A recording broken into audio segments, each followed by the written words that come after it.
진행될 수 있도록 기도 부탁을 드립니다. 예, 다른 광고는 없고요. 오늘 말씀은 전도서 9장 10절인데요. 예, 전도서는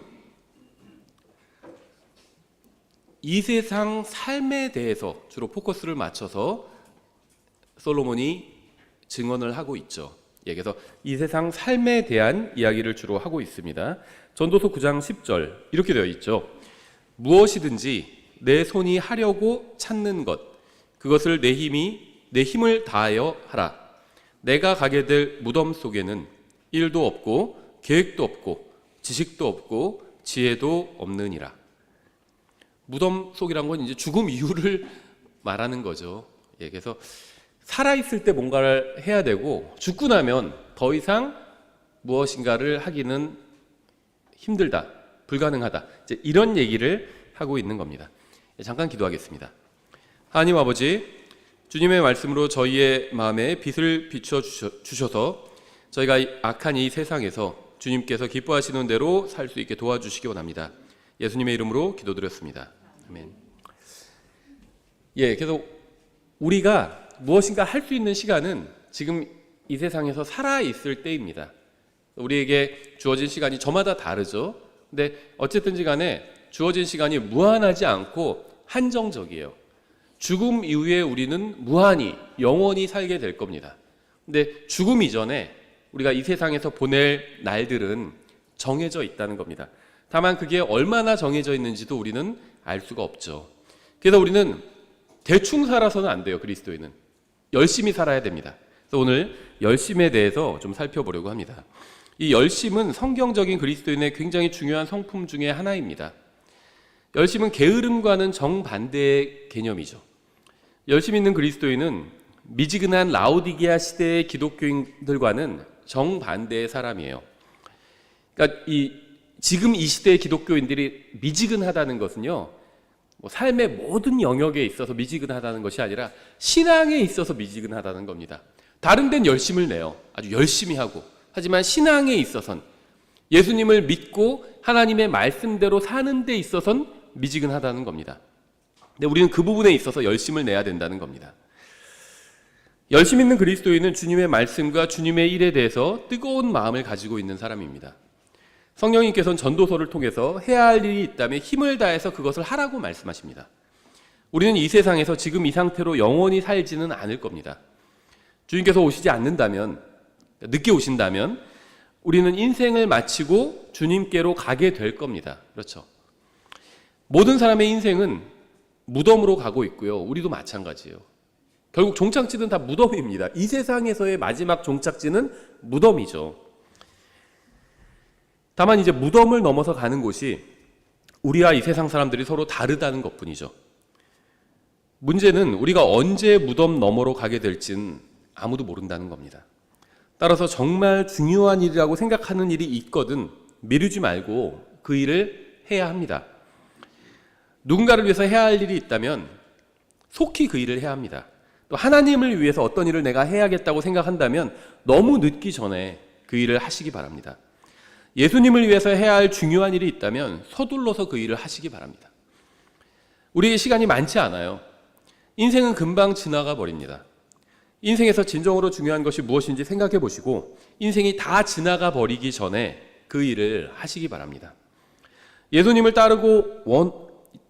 따르기를 원하고 또 예수님을 닮아가기 원한다면 그분의 성품이 어떠한지 알아야 되겠죠. 성령님께서는 우리 안에서 우리가 예수님처럼 되게 하기 위해서 일하고 계십니다.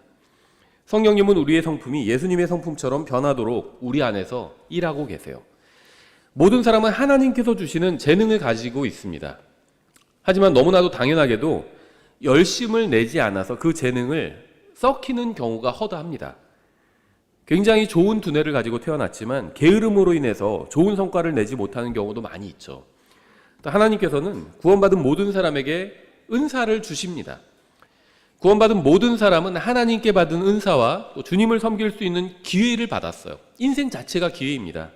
하지만 안타깝게도 게으름으로 인해서 주님께서 나에게 주신 특별한 재능, 은사와 이 인생의 기회를 모두 다 날려버리는 사람들이 굉장히 많이 있어요.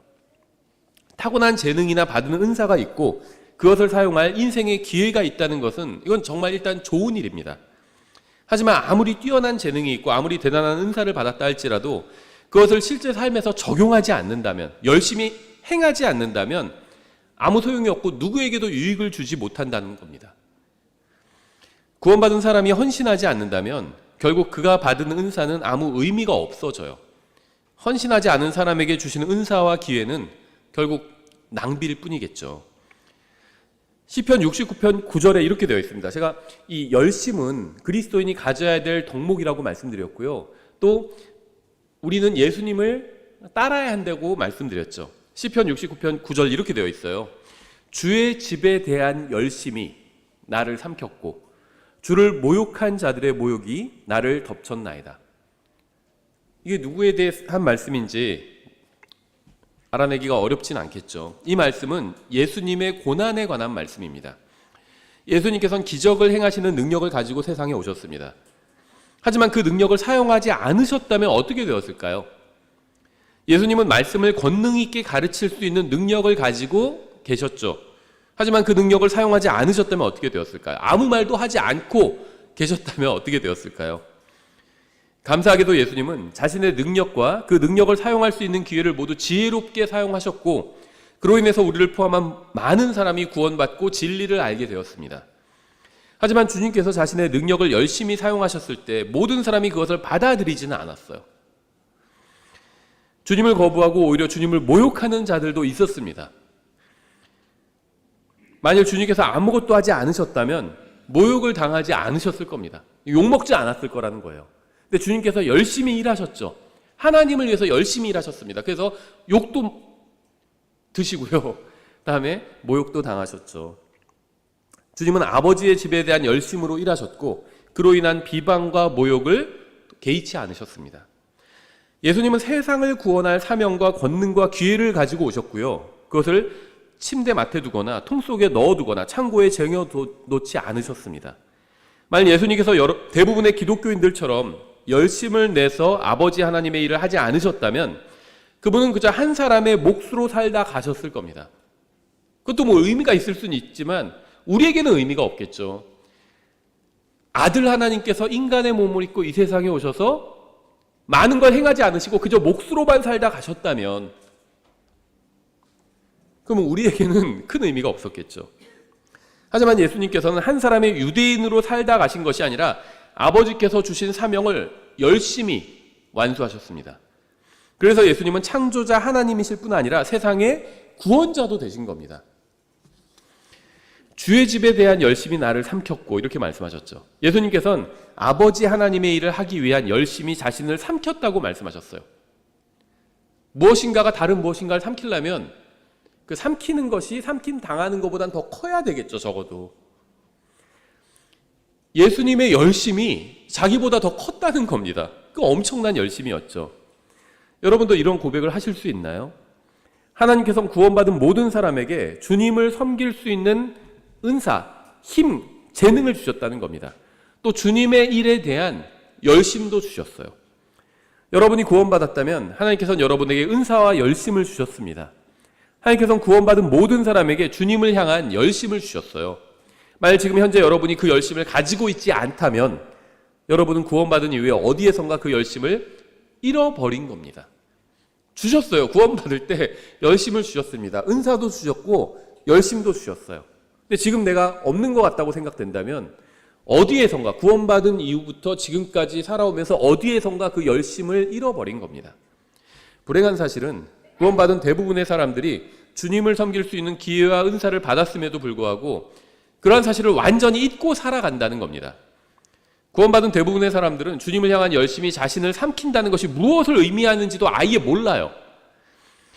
하나님의 집에 속했지만 하나님의 집에 조금의 관심만 있을 뿐 열심은 전혀 없습니다. 주식에 대한 열심에 삼켜진 사람도 있고요. 부동산에 대한 열심에 삼켜진 사람도 있어요. 또 정치에 대한 열심에 삼켜진 사람도 있습니다. 부동산에 삼켜진 사람은 항상 부동산 생각만 합니다. 부동산에 대한 이야기만 해요. 예전에 제가 공익근무할 때요. 담당 그 주사가 있었는데 그 다음 주식에 삼켜진 사람이었습니다. 공무원이니까 일을 하는데 구청에서 민원실에 있었거든요. 근데 손 아래 항상 단말기를 보고 있어요. 그때는 이제 주식 단말기로 봤거든요. 핸드폰이 아니라. 항상 단말기 계속 확인합니다. 눈을 떼지를 못해요. 일이 안 되죠. 일이 안 돼도 상관없어요. 공익이 다 해주니까. 공익만 감시하면 돼요, 그 사람은. 그러니까 주식에 열심히 완전히 삼켜진 사람입니다. 부동산에 열심히 삼켜진 사람도 있고요. 운동에 열심히 삼켜진 사람도 있고, 정치에 열심히 삼켜진 사람도 있어요. 정치 얘기만 해요. 주님에 대한, 주님의 집에 대한, 주님의 일에 대한, 주님의 말씀과 그 말씀대로 사는 것에 대한 열심에 삼켜진 사람은 너무나도 적어요. 주님의 말씀에 열심히 삼켜진 사람은 항상 내가 지금 말씀대로 하고 있는지, 저 사람은 말씀을 제대로 알고 있는지, 어떻게 하면 내가 전할 수 있는지 이런 생각만 하거든요. 예수님께서는 주님의 집에 대한 열심에 완전히 삼켜진 분이었습니다.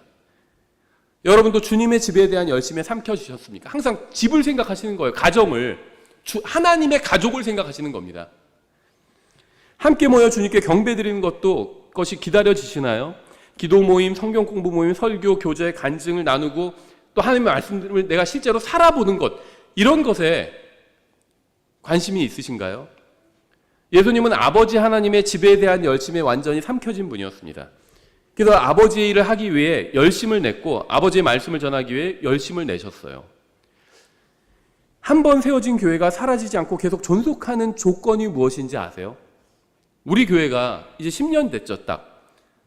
6월 마지막 주면 10주년입니다, 딱. 그리고 그 다음 주부터 이제 11년 차가 되죠. 우리 교회가 사라져버리지 않고 존속하는 이유가 무엇인지 아세요? 누군가의 열심 때문이에요. 우리 교회가 존속하는 이유, 우리 사역이 이어지는 이유는 누군가 열심을 내서 하나님의 일을 하기 때문입니다. 우리 교회에 필요한 사람, 주님의 일터에서 필요한 사람은 하나님의 집을 향한 열심에 삼켜진 사람이에요. 말씀을 정확하고 바르게 아는 것도 중요한 일입니다. 하지만 아무리 말씀을 많이 알아도 열심을 내지 않는다면 아무 일도 일어나지 않아요. 나 혼자 말씀을 많이 아는 것 중요하죠. 근데 거기서 끝나면 아무 일도 일어나지 않는다는 겁니다. 말씀을 바르게 아는 사람이 열심을 내고 자신을 주님께 내어드려서 헌신해야 혼들이 구원받고 말씀이 선포되고 주님께서 영광을 받으실 수 있습니다. 내가 말씀을 아무리 정확하고 많이 알고 있어도 아무것도 행하지 않으면 아무 일도 일어나지 않는다는 겁니다.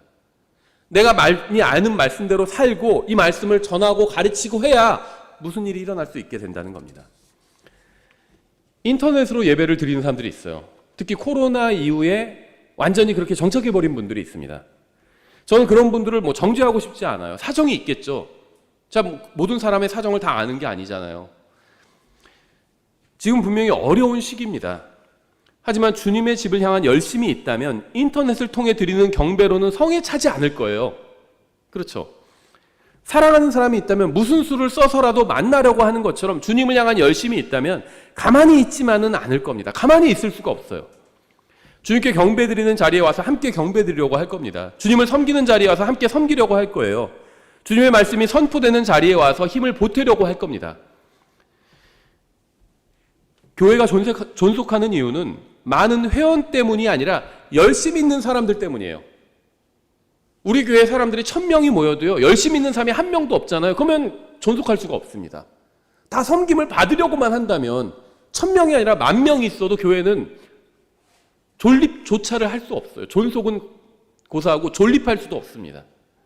근데 단 10명만 모여도요, 열심 있는 사람, 열심히 있다는 건요, 열심히 섬김을 받으려고 한다는 게 아닙니다. 열심히 섬기는 거예요. 그게 열심히 있는 거죠. 주님께서 이 세상에 오셔서 섬김을 받지 않으셨잖아요. 열심히 섬기셨어요. 심지어 제자들 발까지 씻어주시면서 본을 보여주셨잖아요. 이렇게 섬기라는 겁니다. 이런 식으로. 섬김을 받으려고 하는 사람은 1000명이 있어도 교회는 존속할 수가 없어요. 열심 있는 사람은 10명만 있어도요, 많은 일을 할 수 있습니다. 하나님의 집에 대한 열심에 삼켜진 사람이 많을수록 교회는 더 강건해지고요, 또 그 빛이 선명해집니다. 여러분이 예수님의 발자취를 따라가려고 한다면 주님께서 하나님의 집을 향한 열심에 삼켜진 것처럼 여러분도 하나님의 집을 향한 열심에 삼켜져야만 합니다. 이게 여러분 제1의 기도 제목이 돼야 돼요. 디도서 2장 11절 이렇게 되어 있습니다. 구원을 가져다 주시는 하나님의 은혜가 모든 사람에게 나타나. 구원에 관해서 우리가 많이 인용하는 구절이죠. 우리를 가르치시되 하나님의 성품에 위배되는 것과 세상에 속한 정욕들을 우리가 거부하고 이 현 세상에서 맑은 정신을 가지고 의롭게 하나님의 뜻대로 살며 저 복된 소망과 위대하신 하나님 곧 우리 구원자 예수 그리스도의 영광스러운 나타나심을 기다리게 하셨느니라. 그분께서 우리를 위해 자신을 주셨으니 이것은 모든 불법으로부터 친히 우리를 구속하시고 정결하게 하사 선한 행위에 열심을 내는 백성 곧 자신을 위한 특별 소유 백성이 되게 하려 하심이라.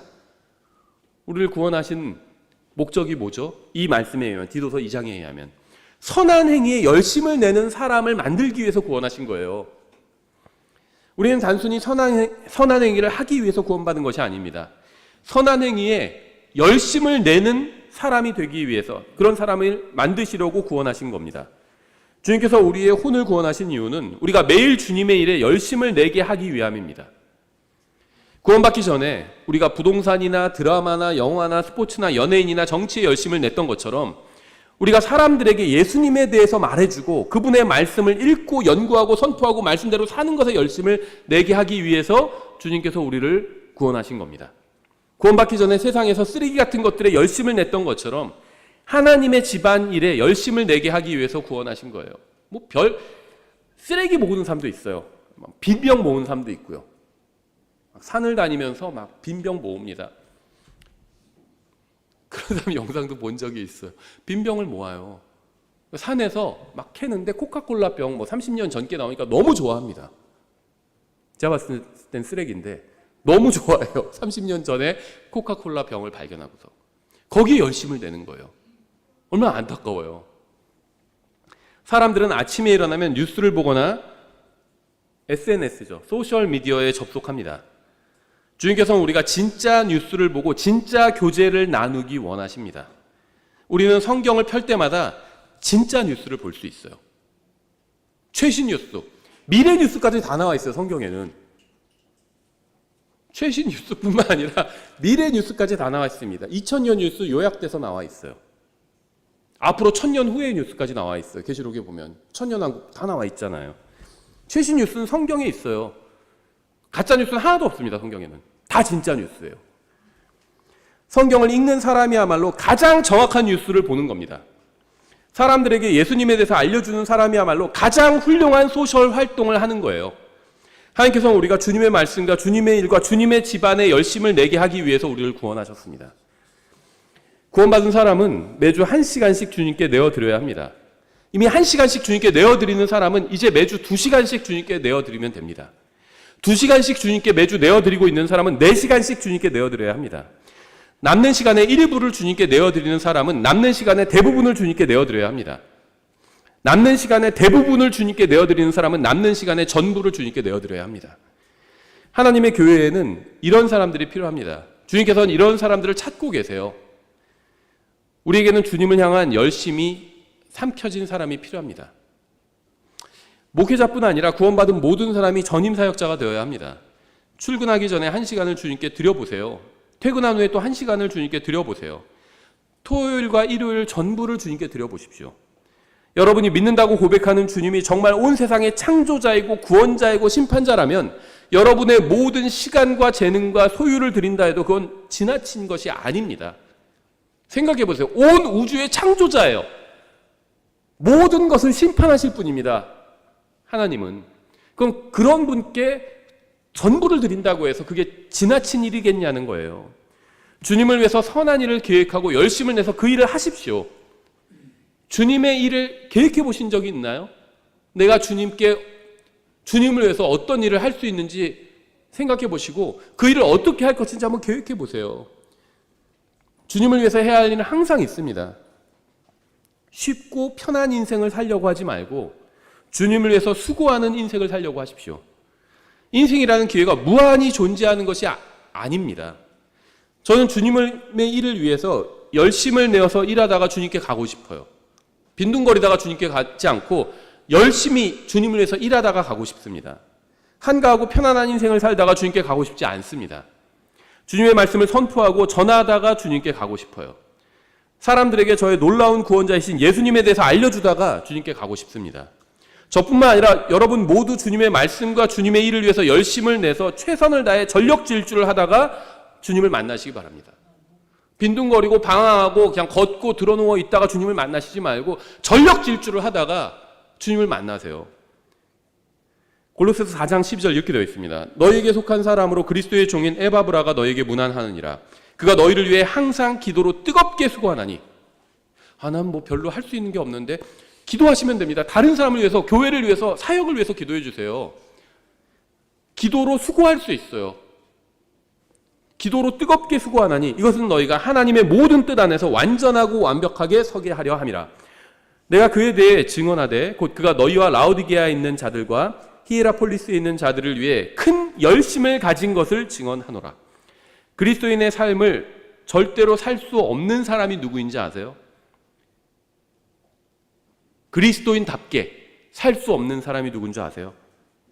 목사가 자기를 위해서 무엇인가를 해주기 바라는 사람입니다. 교회가 나를 위해서 무엇인가를 해주기 바라는 사람이에요. 하나님과 교회와 목사가 나를 위해서 존재하기를 바라는 사람은 결코 그리스도인의 인생을 살 수 없습니다. 구원받을 수 없다는 게 아니에요. 구원은 예수님의 십자가 대속만 믿으면 받을 수 있습니다. 근데 그리스도인답게 사는 것, 그리스도의 대사답게 사는 것, 하나님의 아들답게 사는 것은 다른 사람이 나를 위해서 무엇인가를 해주기를 바란다면 결코 그렇게 살 수 없다는 겁니다. 에바브라는 하나님의 자녀들을 위해 열심히 있었습니다. 그는 다른 그리스도인들을 향해서 열심을 가지고 있었어요. 또 교회들을 위해서 기도했고요. 자기 자신을 내어주었습니다. 그는 주님의 집안을 위해서 열심히 일했습니다. 여러분의 모든 것을 사용해서 하나님을 섬기고 교회를 섬기고 다른 사람들을 섬기십시오. 이렇게 섬길 수 있는 날은 계속 줄어들고 있어요. 우리에게 주어진 시간이 얼마나 있는지 모르지만 확실한 것은 그 시간이 줄어들고 있다는 겁니다. 그리스도의 심판석에서는 섬김을 받지 못한 것을 후회하지 않고 섬기지 못한 것을 후회할 겁니다. 교회나 목사나 다른 사람들에게 무엇인가 해달라고 요구하지 말고 여러분이 다른 사람을 위해서, 교회를 위해서, 주님을 위해서 무엇인가 하십시오. 에바브라에게는 열심이 있었습니다. 그는 교회로부터 무엇인가를 받기 위해서 열심을 내지 않았어요. 목사나 다른 형제들로부터 무엇인가를 받아내기 위해서 열심을 내지 않았습니다. 그는 다른 사람들을 섬기기 위해서, 교회를 섬기기 위해서, 주님을 섬기기 위해서 열심을 냈습니다. 그는 오늘 자신이 무엇을 해야 다른 사람에게 축복이 될지를 생각했습니다. 어떻게 해야 다른 사람의 짐을 져줄 수 있는지를 생각했습니다. 무엇인가 바라고 교회에 오는 사람은요, 결코 만족하지 못할 겁니다. 무엇인가 바라고 오는 사람들이 있어요. 이 교회 날 위해서 뭘 해주나 한번 봐야지. 새신자 대우가 왜 이래? 그런 사람들이 있어요. 뭘 받아내려고 온 사람들이 있습니다. 그런 사람은요, 계속 무엇인가를 바라고 교회를 옮겨 다니지만 결코 만족을 얻지 못할 겁니다. 왜 그러냐면요, 그 사람만을 위한 교회는 없기 때문이에요. 이런 사람은 결국 모든 교회는 썩었다는 결론을 내리고 편하게 누워서 인터넷을 통해서 자기 구미에 맞는 설교를 들으면서 자기처럼 영적인 사람은 없을 것이라는 착각에 빠져서 인생을 낭비해버리게 됩니다. 대접받으라고 교회에 가는 사람은요, 결국 어느 교회도 만족하지 못해요. 그러다 결국 어떻게 하는지 아세요? 그냥 인터넷으로 설교만 듣는 겁니다. 그래서 자기가 세상에서 제일 영적이라고 생각해요. 다 잘못된 교회고 나만 오라. 설교만 내가 좀 들어주지 뭐. 이렇게 생각한다는 겁니다. 혹시 이런 분이 지금 이 설교를 듣고 있다면, 인터넷을 통해서 듣고 있다면 한번 잘 들어보세요. 당신 개인을 위한 교회는 없습니다. 여러분이 누구이건 간에 예수님께서는 개인을 위해 교회를 세우지 않으셨어요. 예수님께서는 여러분이 그리스도의 몸인 교회에 속해서 다른 사람들을 섬기게 하기 위해서 교회를 세우셨습니다. 구원받았다고 하는 많은 사람들이 하나님의 집이나 하나님의 일이나 하나님의 말씀이나 하나님의 교회나 하나님의 자녀들에 대한 열심을 가지고 있지 않습니다. 왜냐하면 그들은 죄와 사악함에 반대하지 않기 때문이에요. 지금 현재 그리스도인들이 속해 있는 하나님의 왕국은 영적인 왕국입니다. 우리의 무기는 육신적인 것이 아니라 하나님의 말씀이에요. 우리는 물리적인 무기를 가지고 이 세상과 싸우지 않습니다. 민수기 25장을 보면 이스라엘 백성은 큰 죄에 빠지게 되죠. 하나님께서는 음행하는 자들로 인해서 재앙을 보내셨지만 사람들은 재앙으로 고통을 당하면서도 자신들의 죄를 회개하지 않았습니다. 민수기 25장 10절 이렇게 되어 있어요. 주께서 모세에게 말씀하여 이르시되 제사장 아론의 손자요 엘르아살의 아들인 비느하스가 그들 가운데서 나를 위해 열심을 내며 내 진노를 돌려 이스라엘 자손에게서 떠나게 함으로써 내가 내 질투 중에 그들을 소멸시키지 아니하게 하였도다. 왜 이 세상에는 항상 어려움이 있는지 아세요? 최근 몇 년 전에 전염병이 있었죠. 지금 이제 전 세계적인 전염병이 거의 사라져 가니까 지금은 또 전 세계적인 경제적인 어려움이 있죠.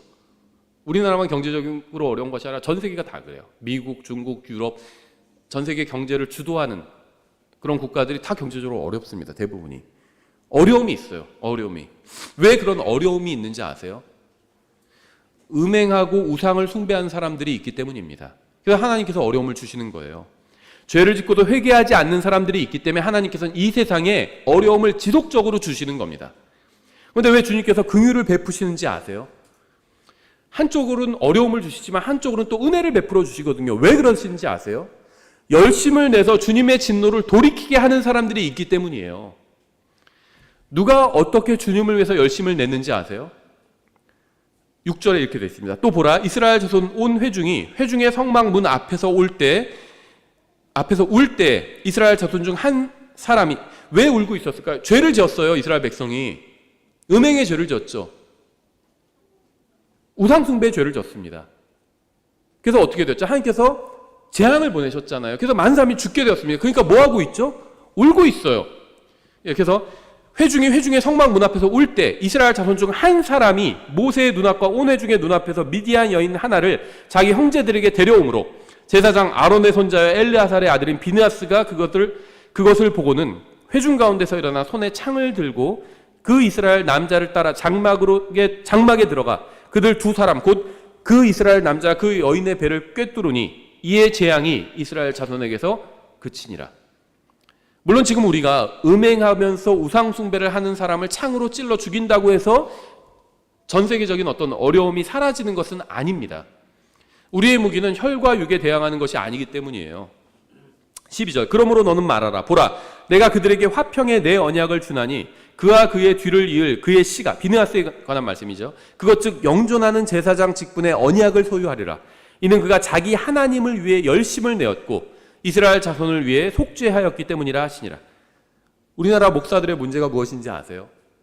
열심을 내지 않고 죄를 반대하는 설교를 하지 않는다는 겁니다. 우리나라 기독교인들의 문제가 무엇인지 아세요? 죄를 대항해서 싸우지 않는다는 거예요. 하나님을 위해서 열심을 내지 않는다는 겁니다. 우리는 죄에 대항해서 싸워야 합니다. 죄를 싫어하는 정도는 부족합니다. 삶에서 완전히 몰아내서 흔적도 없게 해야 합니다. 비느하스는 창을 들고 망설이지 않았어요. 열심히 있었기 때문입니다. 주저하지 않았습니다. 우리도 하나님의 말씀을 들고 망설이지 말고 그 말씀으로 과감하고 단호하게 다른 사람을 찌르는 것이 아니라 자기 안에 있는 죄를 몰아내야 됩니다. 마치 비느하스가 죄를 지은 그 두 사람을 창으로 즉시 꿰뚫어 버렸던 것처럼 전혀 망설이지 않고, 이것을 우리에게 적용하면 어떻게 해야 되는 거냐면 하나님의 말씀을 가지고 망설이지 말고 단호하게 나의 죄들을 몰아내야 된다는 겁니다. 수많은 세상 사람들은 어려움에 빠져서 낙심하고 있어요. 이러한 때 교회가 무엇을 해야 하는지 아세요?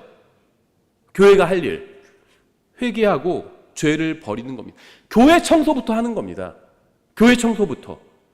여기 모인 우리들의 삶부터 청소하는 거예요. 하나님의 말씀으로. 하나님의 집에서부터 청소가 시작되어야 합니다. 구원받고 하나님의 말씀을 아는 우리부터 죄를 버려야 합니다. 우리 각 사람이 먼저 죄를 버리고 우리 교회에서도 게으름과 주님의 말씀과 사역에 대한 무관심과 열심 없음에 대한 죄를 쓸어버려야 합니다. 하나님이 중요하다는 분이라는 사실을 우리 삶에서부터 보여줘야 돼요. 그래야지 다른 사람들도 그걸 보고 아 정말 저 사람들은 하나님을 중요하게 여기는구나 이렇게 생각할 거 아니에요. 근데 우리가 우리의 인생에서 하나님을 무시하고 하나님의 말씀도 무시하는 삶을 살면서 다른 사람들에게 하나님 중요한 분이라고 하면 그걸 누가 믿겠어요.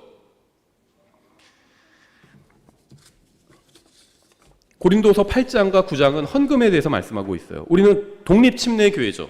근데 신약성경에서는요, 이 침례에 관한 말씀보다 헌금에 관한 말씀이 더 많이 있어요. 성경은 헌금을 침례보다 더 비중 있게 다룹니다. 저는 휴거되기를 간절히 소망하면서 휴거가 매우 중요한 교리라고 믿습니다. 하지만 신약성경은요, 휴거에 관해서는 4개의 구절밖에 없지만 헌금에 관해서는 2개의 장에서 말씀하고 있어요. 고린도서 9장 1절 이렇게 되어 있습니다. 성도들을 섬기는 일에 관하여는 내가 너에게 쓸 필요가 없나니. 여기서 바울은 섬기는 일에 관해서 말하고 있는데요. 이건 이제 헌금하는 얘기를 얘기하고 있습니다. 2절, 너희 마음의 열심을 내가 아노라. 그것으로 인해 내가 마케도니아 사람들에게 너희에 대하여 자랑하되 아가야는 1년 전에 준비되었다고 자랑하였는데 너희의 열심이 참으로 많은 사람들을 분발하게 하였느니라. 고린도 교회 성도들은 하나님의 일을 위해서 자신의 재물을 드리는 일에 열심을 냈습니다. 무엇인가를 진정으로 좋아한다면 아무리 비용이 들더라도 지불하죠. 영화를 좋아하는 사람은요, 관람료가 올라도 값을 치르고 영화를 봅니다. 스포츠를 좋아하는 사람은 아무리 비용이 많이 들어도 아까워하지 않고 경기장에 찾아가서 기꺼이 비용을 치러요. 요즘 뭐 EPL 좋아하는 사람들이 있죠. 영국까지 가가지고 관람을 하더라고요. 근데 뭐 저 정확히 모르는데 굉장히 비싸더라고요. 영국까지 가는 비용도 비싸지만 그 경기장 관람료도 굉장히 비싸더라고요. 근데 비용을 치릅니다. 사람들이 왜 무엇인가에 많은 비용을 지출하는지 아세요? 그게 중요하다고 생각하기 때문입니다. 고린도 교회 성도들은 하나님의 일이 진행되는 것에 관심이 있었고 기꺼이 비용을 지불했습니다. 여기서는 특히 헌금인데 이제 구제 헌금과 그다음에 선교 헌금을 얘기하는 거죠. 문맥을 보면 다른 교회를 위한 헌금이니까 선교 헌금이겠죠. 구원받은 사람들의 모임이 교회입니다. 우리가 교회라고 부르는 이곳은 사실 교회가 모인 장소죠. 교회는 그리스도의 몸이기 때문에 매우 중요합니다. 그리고 교회가 모이는 이 장소도 중요합니다. 그러니까 성경이 말하는 이 교회는요, 사람을 말하는 거죠. 예수님을 믿는 사람들. 우리 지금 여기에 모이는 사람들이 교회죠. 그래서 이 장소는 사실 교회는 아닙니다. 밖에 분당 침례교회 이렇게 간판 걸어놨지만 이 장소는 교회가 아니에요. 사실은 우리 사람들이 교회죠. 이 장소는 그냥 교회가 모인 장소일 뿐입니다. 그러니까 가장 중요한 것은 교회예요. 그렇죠. 당연히. 그리고 그 다음에 교회가 모인 이 장소도 중요하다는 겁니다. 어떤 사람들은요, 교회로 모이는 장소는 중요하지 않다 이렇게 얘기하는 사람들도 있습니다. 건물은 본질이 아니다 이렇게 얘기합니다. 저는 그런 분에게 이렇게 묻고 싶어요. 그렇다면 우리가 사는 집은 중요한가요? 장소 중요하지 않다며. 그럼 집도 중요하지 않네요. 건물은 본질이 아닌데 왜 몇 억씩이나 하는 10억이 넘는 큰 돈을 들여서 집을 사고 빌리고 할까요? 교회가 중요하지 않다고 그래요. 교회 장소 전혀 중요하지 않습니다. 이런 얘기 하는 사람들이 있어요. 장소는 본질이 아닙니다. 근데 자기 집은 막 10억, 20억짜리 집을 사서 살고 있어요. 그럼 그런 분에게 묻고 싶다는 거죠. 건물이 본질이 아니라며. 근데 왜 자기 집에는 많은 돈을 쓰는 걸까요? 만약 우리가 이 세상에서 순례자의 길을 걷기 위해서 사는 집이 중요하다면, 저는 집이 중요하지 않다, 몇 억씩 집에 돈을 쓰는 게 잘못된 거다 이런 얘기를 하는 게 아닙니다. 집 중요해요. 중요합니다. 집은 우리가 이 세상에서 일시적으로 사는 장소죠. 중요합니다. 근데 만일 우리가 이 세상에서 순례자의 길을 걷기 위해서 일시적으로 사는 이 집이 중요하다면 함께 모여서 말씀을 배우고 가르치고 주님을 섬기는 이 장소인 이 교회 장소도 중요한 장소죠. 사람들은 자신이 중요하다고 생각하는 것에 돈을 씁니다. 집에 몇 억씩 쓰고 또 차에도 몇 천만 원씩 씁니다. 저는 그런 것을 비난하는 게 아닙니다. 중요한 것에 돈을 쓰는 것은 당연하죠. 가족이 모여서 먹고 자고 쉴 집에 돈을 쓸 수 있죠. 또 중요 이동수단인 차에도 돈을 쓸 수 있습니다. 그러니까 사치를 하는 것이 아니라 필요에 의해서 돈을 쓰는 것이라면 모두 정당한 일이라고 생각합니다. 그리고 같은 논리와 같은 이유로 교회로 모이는 장소에 돈을 쓰는 것도 정당한 일이에요. 그렇죠. 유독 독립침례교회 성도들 중에 이런 주장을 하는 사람들이 많아요. 교회 장소는 중요하지 않다. 장소는 의미가 없다. 그러면서 자기 집에는 많은 돈을 써요. 장소 중요하지 않다면 자기 집은 중요하다는 거죠. 이상하지 않나요? 저는 우리가 함께 모여서 하나님을 찬양하고 말씀을 배우고 선포하고 가르치고 전파하고 함께 모여 기도하는 장소는, 교회 장소는 적어도 우리가 사는 집보다 중요하다고 생각합니다. 여러분, 하나님의 일에 관심이 있으신가요? 하나님의 일에 열심을 내고 있으신가요? 마태복음 6장 21절에서 이렇게 말씀하셨죠. 너희 보물이 있는 곳 거기에 너희 마음도 있으리라. 여러분의 재물이 있는 곳에 여러분의 마음이 있어요. 고린도전서 14장 12절 이렇게 되어 있습니다. 이와 같이 너희도 영적 선물들에 열심이 있으니 교회를 세우는 일에 너희가 뛰어날 것을 구하라. 여기서 말하는 교회는 이제 믿는 사람들을 말씀으로 세워주는 일을 말하는 거죠. 사람은 자기가 원하는 일을 합니다. 여러분은 주님을 섬기기 원하시나요? 어떤 사람은 주님을 섬기기 원하긴 하지만 재능이 부족해서, 은사가 부족해서 섬기지 못한다고 하는 사람도 있어요. 정말 그렇게 생각한다면 주님을 섬길 수 있는 능력을 달라고 간구하면 되죠. 여러분 그렇게 기도해 보신 적 있나요? 나는 은사가 부족해, 능력이 부족해, 그래서 주님을 섬길 수 없어. 그러면 달라고 간구하신 적은 있나요? 달라고? 주님을 섬기고 싶은 마음이 너무나 간절한데 능력이 없으니까 능력을 달라고 기도해 보신 적이 있나요? 주님을 섬기기 위해서 능력을 달라고, 은사를 달라고, 열심을 달라고, 믿음을 달라고 기도해 보신 적이 있나요? 교회를 세우고 형제 자매들을 세워주는 일에 뛰어나게 해달라고 구해 보신 적이 있나요? 저는 많은 사람들에게 복음을 전하고 말씀을 가르치고 싶어요. 그래서 그럴 수 있는 능력을 달라고 주님께 간구하고 있습니다. 복음을 더 잘 전할 수 있게, 잘 설교할 수 있게 해달라고, 능력을 달라고 간구하고 있어요. 저는 주님께 문을 열어달라고 기도하고 있습니다.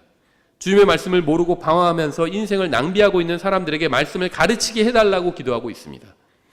저는 주님께서 저에게 말씀을 전할 사명을 주셨다고 믿습니다. 그리고 이 사명을 감당하기 위해서 대가를 치를 각오가 되어 있습니다. 전 여러분도 이 복된 사명에 동참하시기를 진심으로 바랍니다. 하나님께서는 주님의 일에 관심이 없는 사람은 결코 쓰지 않으십니다. 열심을 내지 않는 사람도 결코 쓰지 않으십니다. 하나님의 일은 영광스러운 일입니다. 하나님은 우리 없이도 자신의 일을 하실 수가 있습니다. 우리가 주님의 일에 참여하면 주님이 영광스러우신 것이 아니라 오히려 우리가 영광스러운 겁니다. 갈라디아서 4장 17절 이렇게 되어 있어요. 그들이 열정적으로 너희에게 영향을 미치지만 그것은 좋지 아니하니라. 참으로 그들은 너희가 자기들에게 영향을 미치게 하려고 너희를 떼어놓으려 하는도다. 그러나 좋은 일에 대해 열정적으로 영향을 받는 것은 내가 너희와 함께 있을 때뿐만 아니라 언제라도 좋으니라. 우리는 좋은 일로 열심을 내야 합니다. 나쁜 일에 열심을 내는 사람도 있다는 거예요. 나쁜 동기로 나쁜 일에, 쓸모없는 일에 열심을 내는 사람도 있다는 겁니다. 주님을 섬기고 주님의 말씀을 전하고 교회를 세우고 형제 자매들을 세워주는 일에 열심을 내야 합니다. 그렇다면 어떻게 해야 될까요? 일주일에 한 번 교회에 와서 좋은 설교를 들으면 그렇게 할 수 있을까요? 아무리 좋은 설교를 들어도 집에 가서 TV를 보거나 세상적인 것으로 자신을 가득 채우면 또 소용이 없습니다.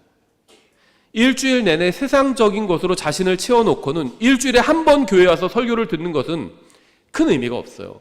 이거 같습니다. 일주일 내내 굶다가 뷔페 가서 신라 호텔 같은 데 가서 좋은 무슨 저녁 뷔페를 먹어요. 그게 소용이 있을까요? 건강을 유지하는 데 도움이 될까요? 그리고 다시 일주일 내내 굶습니다. 그렇게 하니 차라리 매일 그냥 라면 2봉지씩 먹는 게 훨씬 나아요. 그렇지 않나요? 아무리 훌륭한 목사의 좋은 설교를 들어도 그때뿐이에요. 그렇다면 어떻게 해야 될까요? 하나님의 말씀으로 자신을 채워 넣어야 합니다. 말씀을 계속 마음에 채워 넣어야 그래야 돼요. 그래야 마음에 들어온 말씀을 신뢰하고 그 말씀대로 행할 수 있는 겁니다. 내가 쓸 수 있는 말씀을 내 안에 채워 넣어야 돼요. 매일 쓸 수 있는 게 있어야 됩니다. 이것이 계속 반복되면요, 매일 내가 말씀을 내 마음에 채워 놓으면요, 일주일에 한 번이 아니라, 설교는 일주일에 한 번 듣잖아요. 근데 그걸로는 택도 없다는 겁니다. 매일 말씀을 채워 넣어야 된다는 거예요. 이게 계속 반복되면 선한 일에 대한 열심이 생기게 됩니다. 그 주님의 일에 대한 열심이 생기고 주님을 위해서 무엇이라도 하지 않고는 못 견디게 돼요. 말씀이 일하게 된다니까요. 내 안에 말씀을 채워 넣는 건 내가 할 일이에요. 그러면 이 내 안에 들어온 말씀이 일을 하신다니까요. 열심을 낸다니까요. 열심을 위한 연료가 된다니까요. 근데 이 말씀을 거둬들이는 일, 만나를 거둬들이는 일은 내가 할 일이라는 겁니다. 이스라엘 백성이 광야에 있을 때 하나님께서 만나를 줘서 먹게 하셨죠. 하늘에서 내려온 천사들의 음식이라고 성경 말씀하고 있어요. 만나가. 근데 만나를요, 식탁 앞으로 배송해 주지 않으셨습니다. 로켓 배송 이런 거 해주지 않으셨어요. 나가서 걷어와야 했습니다. 하나님의 말씀을 걷어와야 돼요. 성경의 들판으로 나가서 걷어와야 합니다. 그러면 열심히 생겨요. 연료가 생기는 겁니다. 뉴스나 인터넷이 무엇을 원하는지 아세요? 인터넷, 유튜브가 원하는 게 뭔지 아세요? 여러분을 자신들로 완전히 채워서 통제하려고 하는 겁니다. 여러분에게 끊임없이 영향을 줘서 자신들에게 열심을 내게 하려고 합니다. 막 인터넷 무슨 뭐 유튜버 누구 막 자랑하고 다니서 그 사람 그거 꼭 들어봐 막 그런 분이 있어요. 구원받고 킹제임스 성경 믿는다고 하는데 누구한테 킹제임스 성경 꼭 읽어 이런 말은 안 하는데 유튜버 누구 꼭 들어봐. 기가 막힌 먹거리 정보가 있어. 그러면서 여러분에게 끊임없이 영향을 줘서 자신들에게 열심을 내게 하려고 합니다. 이런 뉴스나 인터넷 이런 것들은. 그것이 헐리우드나 페이스북이나 트위터나 유튜브나 뉴스나 드라마나 영화나 스포츠가 하려는 것들이에요. 이들은 여러분의 생각과 마음에 영향을 주려고 합니다. 놀라운 점이 무엇인지 아세요? 그렇게 할 수 있다는 겁니다. 인터넷, 뉴스, 영화, 드라마, 스포츠 이런 것들은요, 여러분의 마음을 완전히 사로잡을 수가 있다는 겁니다. 저는 우리 교회에 오시는 분들과 우리 교회 설교를 듣는 분들은 말씀에 관심이 일단 있는 분들이라고 생각합니다. 염려스러운 점은 단순히 머리에 지식만 쌓으려는 것은 아닌가 하는 점이에요. 말씀을 배워서 지식을 쌓았으면 말씀대로 행해야 합니다. 주님에 대해 아는 것으로 만족하지 말고 주님을 위해서 살려는 열심에 완전히 삼켜져야 합니다. 말씀을 아는 것으로 만족하지 말고 말씀에 완전히 삼켜져야 합니다. 우리는 하나님의 집에 열심을 내야 합니다. 선한 일에 열심을 내야 합니다. 다른 그리스도인들을 향해서 열심을 내야 합니다.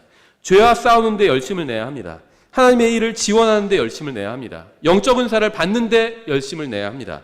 말씀의 영향을 받도록 열심을 내야 합니다. 그리고 이런 모든 일에 열심을 내지 않고 미지근한 것에 대해서 회개하고 열심을 내야 합니다. 마지막으로 한 구절은 아니고 한 본문만 인용하면요. 계시록 3장 14절인데 이렇게 되어 있어요. 라오디게아 사람들 교회의 천사에게 쓰라. 아멘이요 신실하고 진실한 증인이요 하나님의 창조를 시작한 자가 이것들을 말하노라. 내가 내 행위를 아노니 내가 차지도 아니하고 뜨겁지도 아니하도다. 나는 내가 차든지 뜨겁든지 하기를 원하노라. 그런즉 내가 이같이 미지근하여 차지도 아니하고 뜨겁지도 아니하므로 내가 내 입에서 너를 토하여 내리니 이는 내가 이르기를 나는 부자며 재산을 불렸으므로 아무것도 부족한 것이 없다 하면서 내 비참한 것과 그러니까 이 세상에선 잘 먹고 잘 살고 있는 겁니다. 그 구원도 받았어요. 잘 먹고 잘 살고 있어요. 근데 영적으로는 이렇다는 거예요. 내가 비참한 것과 가련한 것과 가난한 것과 눈먼 것과 벌거벗은 것을 알지 못하기 때문이라. 내가 내게 권고하노니 너는 내게서 불로 정지한 금을 사서 부유한 자가 되고 흰옷을 사서 입어 내 벌거벗은 수치를 드러내지 말며 내 눈에 안약을 발라서 볼지니라. 내가 사랑하는 자들을 다 내가 책망하고 징계하노니 그러므로 열심을 내고 회개하라. 열심이 없다면 회개해야 한다는 겁니다. 저는 하나님의 말씀을 인용해서 말씀을 전했습니다. 오늘 제가 선포한 말씀에 동의는 하지만 그대로 행할 수는 없다고 생각한다면 그것이 바로 미지근한 거예요. 말씀대로 살 수는 없어. 말씀이 맞아. 설교가 맞아. 말씀이 맞아. 근데 그렇긴 한데 내가 그렇게 살 수는 없어. 이렇게 생각하는 게 미지근한 겁니다. 차가운 건 뭐냐면요. 말씀도 틀려. 난 그렇게 안 할 거야. 말씀이 잘못됐어. 열심을 낼 필요가 없어. 구원받았으면 됐지. 이렇게 생각하는 건 차가운 겁니다. 말씀이 맞아. 그리고 난 말씀대로 살 거야. 이렇게 실행하는 게 그게 뜨거운 겁니다. 근데 말씀엔 동의해요. 설교엔 동의해요. 근데 나는 그렇게 살 수가 없어. 이렇게 생각하는 게 미지근한 거예요. 뜨거운 반응은 무엇일까요? 열심을 내고 회개하는 겁니다. 우리가 설교를 듣거나 성경 공부를 하거나 성경을 읽을 때 동의하기는 하지만 행하지는 않는다면 그것이 바로 주님께서 토하여 내겠다고 하신 미지근한 반응이에요. 뜨거운 반응이 무엇인지 아세요? 이렇게 기도하는 겁니다. 하나님, 이제는 제 생각대로 살지 않겠습니다. 저 자신만을 위해서 살지도 않겠습니다. 영혼을 위해서 살겠습니다. 지옥으로 가는 혼들을 위해서, 말씀을 모르고 방황하는 혼들을 위해서, 주님을 위해서 살겠습니다. 구원받고 바른 말씀을 안다고 하면서도 오직 저 자신만을 위해서 살았던 이기적이고 못난 저를 용서해 주십시오. 이렇게 기도하는 게 뜨거운 반응입니다. 마지막으로 열심을 내고 회개한 것이 언제인지 기억나시나요? 정말 진지하게 주님께서 나의 인생을 변화시켜 달라고, 주님께서 기뻐하시는 인생이 되게 해달라고 기도한 것이 언제인가요? 라오디게아 교회의 사람들은 자신들이 원하는 모든 것을 가지고 있었습니다. 그들도 변개되지 않은 바른 성경을 가지고 있었어요. 라오디게아 교회라고 하니까 무슨 변개된 성경 가지고 있었을 것 같죠? 아니에요. 교회예요, 교회. 바른 성경을 가지고 있었습니다. 말씀에는 문제가 없었어요. 재산도 있었습니다. 자기들 부자라고 생각했잖아요. 그렇죠? 근데 가장 중요한 것이 없었습니다. 바로 주님을 향한 열심이 없었어요. 우리도 많은 것을 가지고 있었습니다. 집도 있고요, 바른 교회도 있고, 바른 성경도 있어요.